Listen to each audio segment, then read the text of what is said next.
Out of the gun, they'll look to throw. That's to the right sideline, and it falls incomplete. But there's an incompletion, partner, and the struggles through the air continue because so far their lack of passing production has led to a lack of points. So now 2nd and 10 after the incompletion on first down.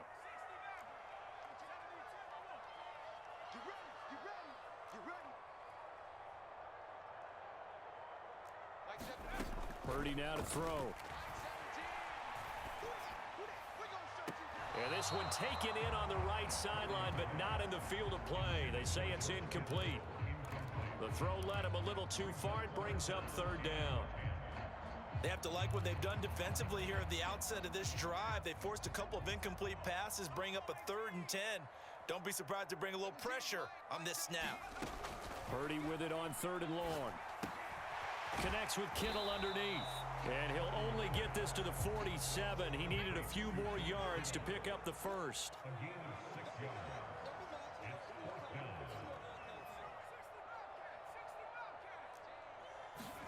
On 4th down, here's Purdy. Again to the big tight end, George Kittle. And he is going to have the Niners first down. The defense a little lax there. They give up 9 on 4th and 4. Again, it's Purdy to throw it. Flushed out right. This is caught inside the 15. A big play there for the Niners. 41 yards.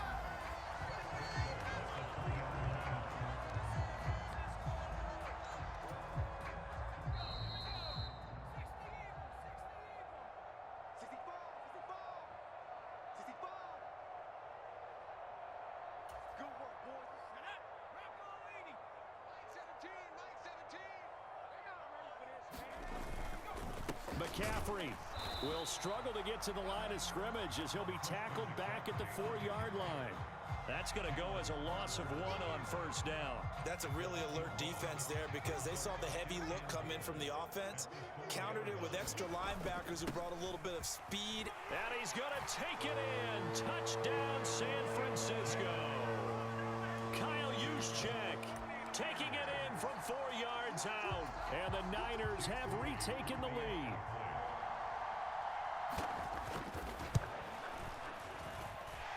Moody good with the extra point. And the lead is up to 5.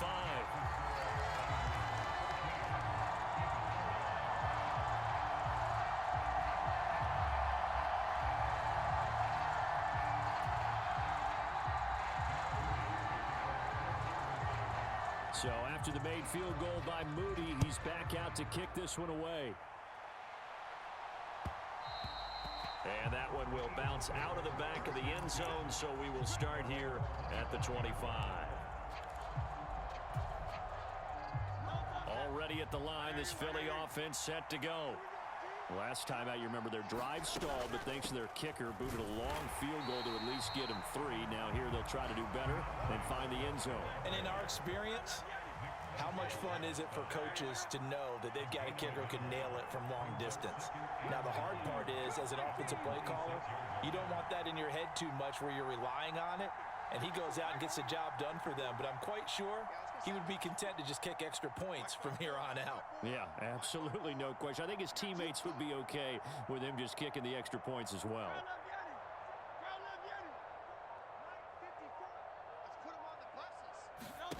From the gun, it's Hurts. Eluding the pressure right. And he gets this up across the 35 before he's out of bounds. Hurts dangerous when he runs that football. He's got a first.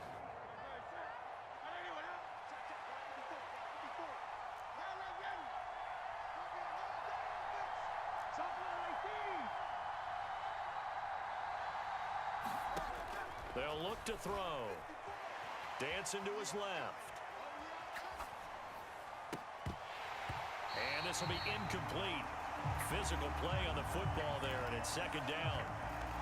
As soon as I saw him break contain and get outside, my first thought and my eyes gravitated downfield because nowadays, most of these quarterbacks, when they do that, they want the big play downfield. Swift is hit, and he coughs it up. And now this is scooped up by the 49ers.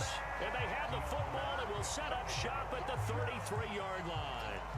And a little careless there, Charles, on that carry. And it's not just having two hands on the ball. It's tucking it away. It's using your body to keep people shielded off. It's so many different things into taking care of it and having ball security. In that case, though, we didn't see it happen. Following the fumble recovery, Purdy. Blitz coming, and down he goes. Well, the 49ers now going to use the first of their timeouts as the clock will stop with 34 seconds to go before halftime. Well, that's an excellent way to get the pass rush activated. The first sack of the game for them comes on the first play of the drive, and it makes it very tough for the opponent to pick up a first down now, playing behind the sticks. A second down throw for Purdy. And that one will fall incomplete. Clock here now just under 30 seconds to go in this first half.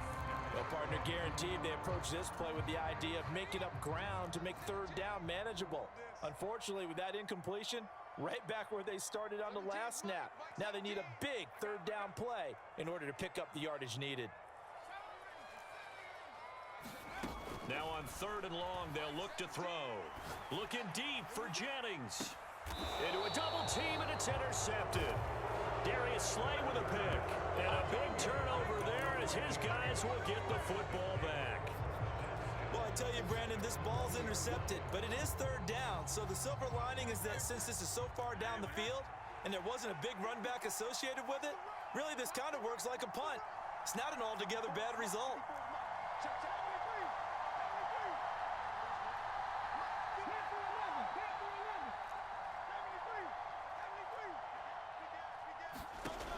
To throw now in his own end zone. Flush to his right. And he's going to find his man out of the backfield. That's complete. The Eagles going to take the first of their timeouts as they'll stop it with 17 seconds to go in this first half of action.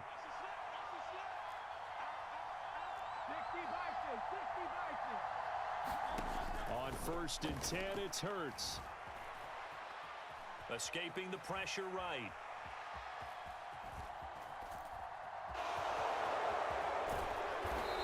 Works it across the 25 before being tackled. And this offense going to elect to burn a timeout with 5 seconds remaining in quarter number 2. Back-to-back good plays have them on the move on first down.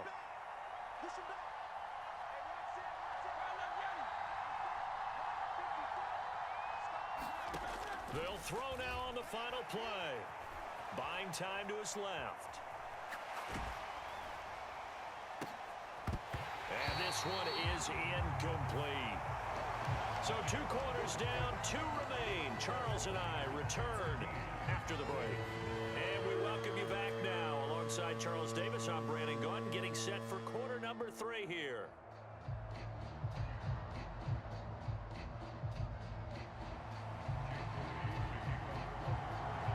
It's the Eagles ready to see the football first, and they trail here as we resume action in this third quarter. And the fair catch signaled for and taken, so they'll begin this third quarter from their 25-yard line. The Eagles offense set to begin their next drive. Well, Charles, we saw a pretty entertaining first half, close ball game. Remember there toward the end of the second quarter, the opposition scored to take the lead. Now we'll see if these guys can get a score of their own to regain that lead. Yeah, they want to have that type of a response, don't they? Because they want to find a way to take control of this ball game one more time. Gauntlet's been thrown down. They want to see if they're ready to answer it. They will run straight ahead with Swift. And not a whole lot of room to operate there on the first down run. He gets maybe 3. I have to think a major focus of the halftime meetings had to be figuring out how to create space for the running game to get operating. Well, what you pointed out to me at half seems accurate. That line has struggled to sustain blocks. Yeah, I would agree with that totally. They've got to focus on staying on their double teams at the first level, make sure that block's secured before they slide off and try and chip someone at the second level. They'll stay on the ground with Swift. On a determined run there as he's going to take this all the way down near the 40. 46 yards on the ground for him now on 9 carries. Seemed like a couple sets of eyes were on the quarterback, so he decided, hey, I'm going to hand this off. Got a good gain out of it. And you know you need good blocking up front in order to gain yardage. But every one of these RPOs, if you do it right and they look the same, whether it's handed off inside or the quarterback keeps it, that allows you to fool the defense so often. And in this case, fooled them with the inside run. A good first down call as the screenplay gets them 9. From the 32-yard line now, here's second down at a yard. This short throw caught by Goddard. And Goddard going to have an Eagles first down as he'll be brought down at the 27. And there's a completion to the tight end. And look at the size of these players nowadays. At that spot, 6'4", 6'5", and up. A lot of guys used to be basketball players, somehow came back to football. That's really good for the game of football. You're getting better athleticism, great hand-eye coordination, guys who know how to control their bodies when they run their routes. And when you get good yardage like that on first down, it really does a whole lot of good for your entire offense. But I love the way he's finishing those runs. At the end of things, he's making sure he gets just a little bit extra. Here's second and 5 now from the 22.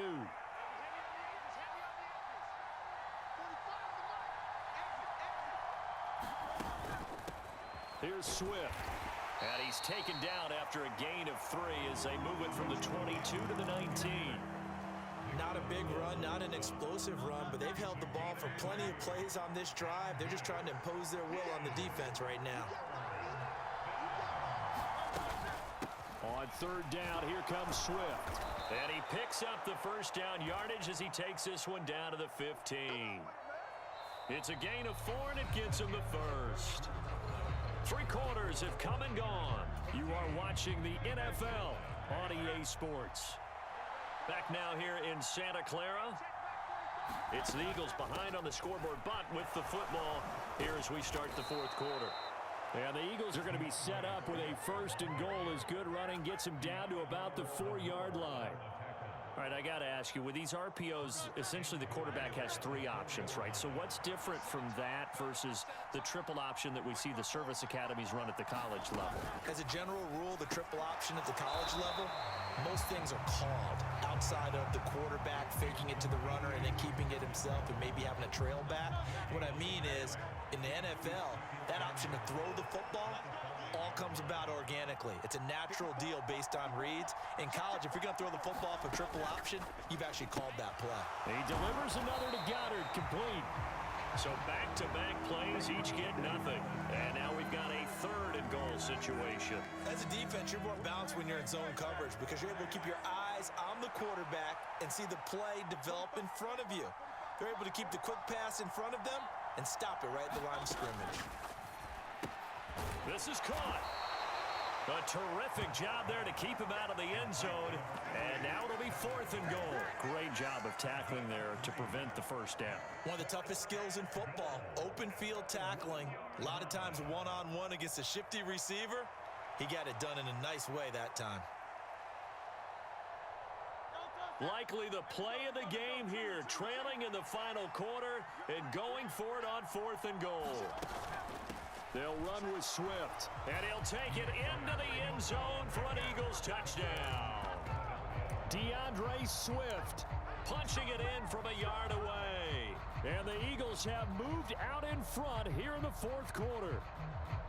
This defense held out as long as they could, but ultimately the running game wears them down from the 1-yard line. And that gets set up throughout the entire drive, doesn't it? And when you put those big bodies and determination into that carry, the end result, touchdown. And he'll get into the end zone. So now a